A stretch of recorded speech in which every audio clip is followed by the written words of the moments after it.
लेकिन पिछले एक साल में परिस्थितियों में क्या हो रहा था, देश में क्या हो रहा था, उद्योग विहार में क्या हो रहा था, व्यापार में क्या हो रहा था, वो सब कुछ तो हमें पता है। लेकिन हमें ये पता होना चाहिए पिछले एक साल में मेरे मन का क्या हाल चाल था, कैसी थी मेरे मन की स्थिति।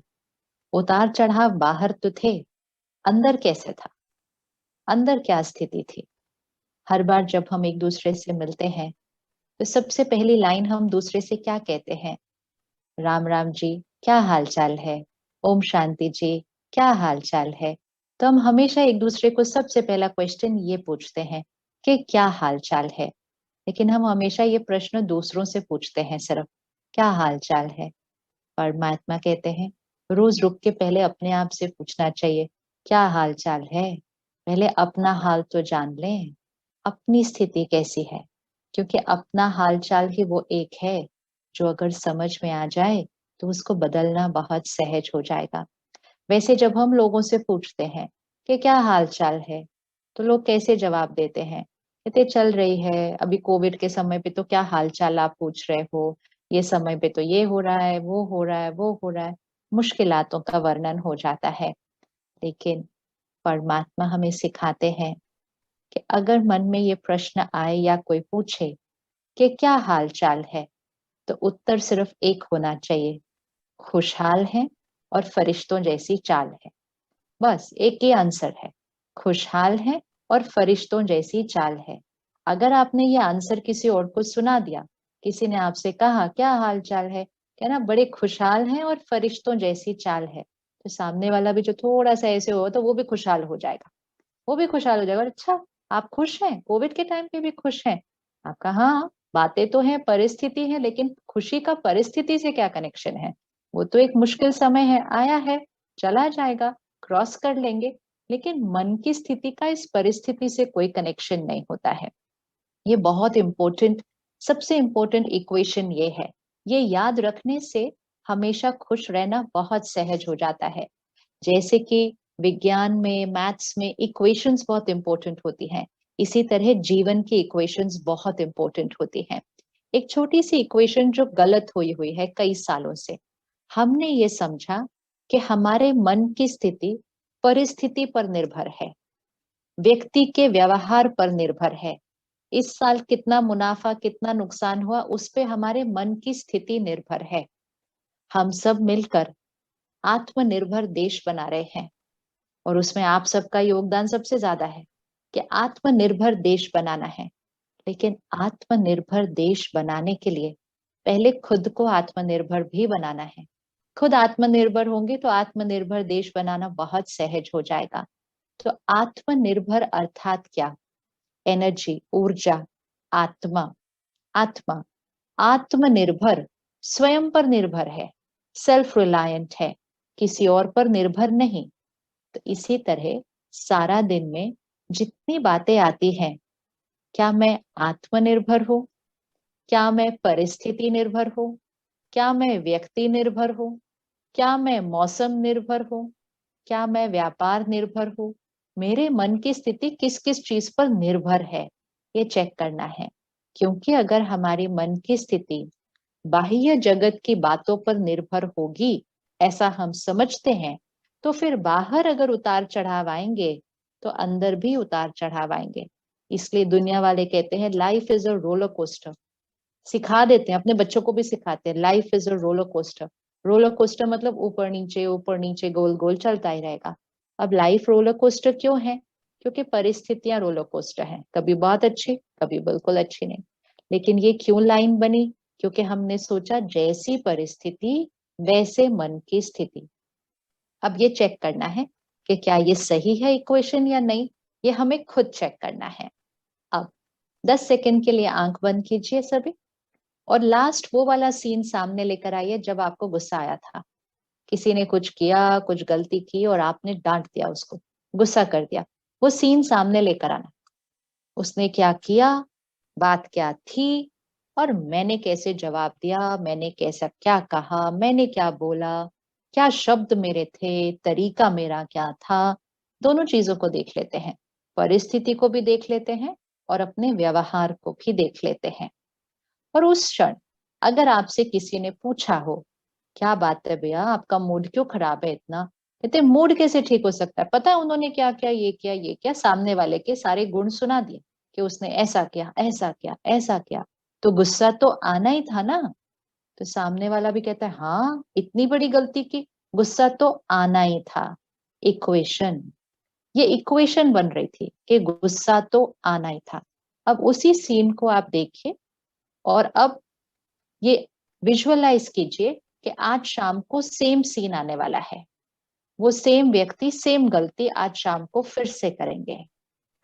सेम व्यक्ति, सेम गलती, सारी परिस्थिति बिल्कुल वैसी होगी जैसे पिछली बार थी। और अपने ऊपर ध्यान दीजिए कि अगर मुझे फिर से वो सीन क्रॉस करने को मिले, क्या मैं उसको एक अलग तरह से क्रॉस कर सकती हूँ? उसमें मेरा बात करने का तरीका, मेरा व्यवहार, मेरे बोल, क्या मैंने कहा, कैसे मैंने कहा, क्या मैं उसी सीन को एक अलग तरह से क्रॉस कर सकती हूँ? और अगर हाँ, तो फिर उसको क्रॉस करते हुए देखिए, देखिए कि हमारे पास क्या ऑप्शन था उसको अलग तरह से क्रॉस करने का। और आप चैट पे अपना आंसर डाल सकते हैं। क्या आपको क्या लगता है कि आप उसी सीन को एक अलग तरह से क्रॉस कर सकते हैं, या आपके कंट्रोल में कुछ भी नहीं है? यस या नो? तो जिन जिन के पास चैट एक्सेस है, आप चैट में अपना आंसर डाल सकते हैं कि आपको क्या लगता है, क्या आप उस सीन को एक अलग तरह से क्रॉस कर सकते थे, या अब अगर आएगा तो वो क्रॉस कर सकते हैं, या वो वाला ऑप्शन बेस्ट ऑप्शन था जो उस दिन चूज किया था? ये अपने आप की चेकिंग करनी है। ओके, तो अभी तो सारे आंसर जो आ रहे हैं वो यस आ रहे हैं। अब ये यस का मीनिंग क्या हुआ, इसमें इक्वेशन फिट हो जाएगी सारी।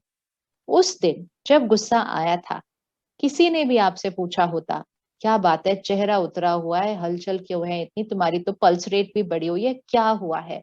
तो हमने उंगली बाहर रखी होती और हमने कहा उन्होंने ऐसा किया, तो गुस्सा तो आना ही था।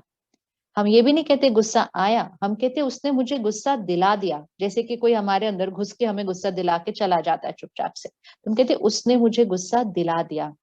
अब अगर उसने मुझे गुस्सा दिलाया होता या उसकी वजह से मुझे गुस्सा आया होता, तो आज शाम को जब सेम सीन सामने आएगी, तो हम अलग तरह से कैसे रिस्पॉन्ड कर सकते हैं? आपका आंसर यस कैसे आया कि हम उसको अलग तरह से क्रॉस कर सकते हैं?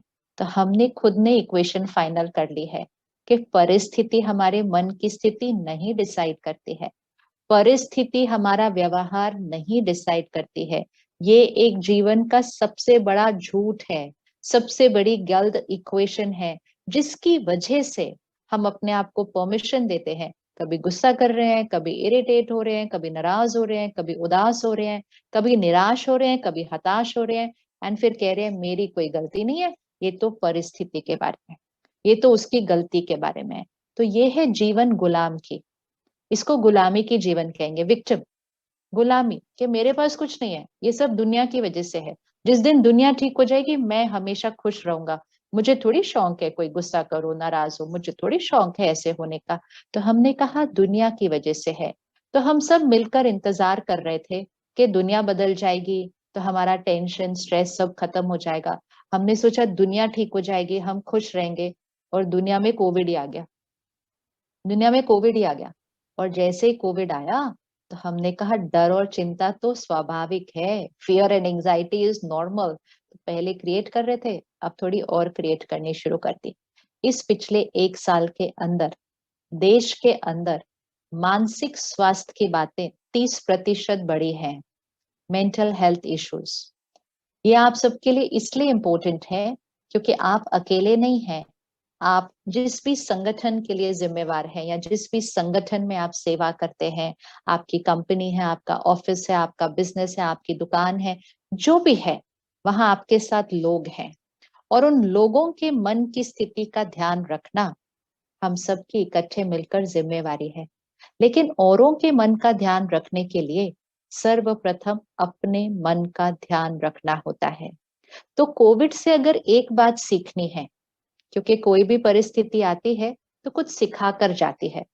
जैसे भाई साहब ने कहा, बात आई, बात चली जाएगी, और हम सब ने, पूरे देश ने उस बात को क्रॉस किया है बहुत अच्छे से। क्रॉस तो कर लिया, बात भी चली जाएगी, लेकिन शिक्षा कौन सी ली उससे, सीख कौन सी ली उससे? तो उससे एक सीख लेनी है कि अपने मन की स्थिति का ध्यान रखना, ये अपनी दिनचर्या का हिस्सा बनाना है, अपनी जिम्मेवारियों का इसको हिस्सा बनाना है। आज अगर आपसे कोई पूछे कि आपकी क्या क्या जिम्मेवारियां हैं, व्हाट आर योर रिस्पॉन्सिबिलिटीज, तो हम कहते हैं घर, परिवार, समाज, काम, उद्योग, सब कुछ। अपना नाम नहीं डालते जिम्मेवारियों की लिस्ट में, बाकी सब कुछ हमारी जिम्मेवारियां। मेरा अपना नाम उस पर नहीं आता।